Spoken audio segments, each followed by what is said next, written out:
Stocks slid on Wednesday with declines accelerating after President Barack Obama set up a drawn-out fight over the fiscal cliff when he stuck to his pledge to raise taxes on the wealthy, and as violence increased in the Middle East. Obama, in his first press conference since re-election, held to his position that marginal tax rates will have to rise to tackle the nation's deficits. With talks over solving the U.S. fiscal cliff in early stages, investors are reacting to the uncertainty by shedding positions. "I think we will have a last-minute cliffhanger solution," said Michael Cheese, portfolio manager at Sun America Asset Management in Jersey City, New Jersey, about a deal to avoid the so-called cliff. In the meantime, the market is going to get punched every day.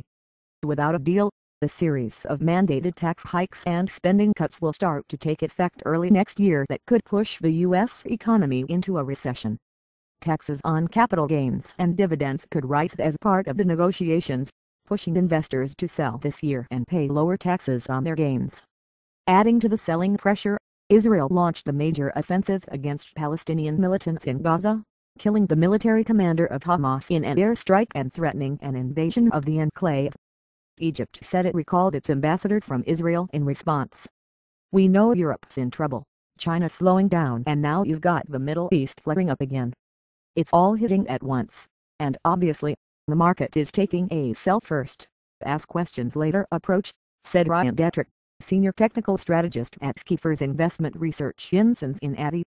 Industrial shares led the decline, dragged lower in part by a 1% spike in crude prices after the Israeli offensive on Gaza. The S&P Industrial Sector Index (GSPI) fell to 0.5%.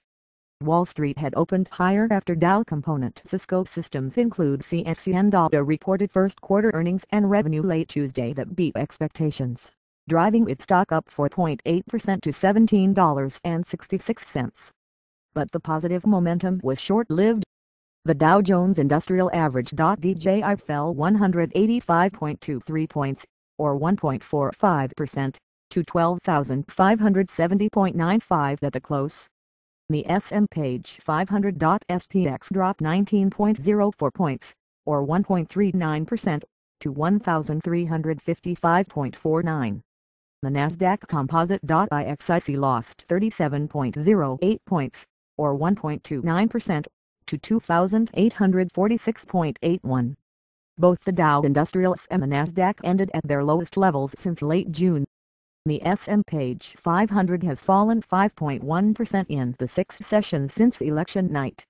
Wednesday marked the benchmark index's lowest close since July 25. The Russell 2000 tumbled 2%. The Dow Jones Transportation Average (DJD) slid 2.6%. FedEx Corp FDX.10 shares dropped 3.7% to $87.12. Bank of America BAC.10 shares lost 3.6% to $8.99. In contrast, Facebook FB.O shares jumped 12.6% to $22.36 as investors were relieved that expiring trading restrictions on a huge block of shares did not trigger an immediate wave of insider selling.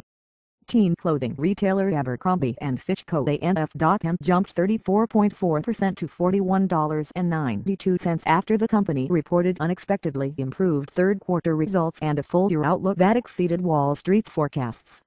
About 7.53 billion shares changed hands on the New York Stock Exchange, the Nasdaq and NYSE MKD, more than the daily average so far this year of about 6.51 billion shares. On the NYSE, decliners outnumbered advancers by a ratio of almost 9 to 1. On the Nasdaq, about 4 stocks fell for every one that rose.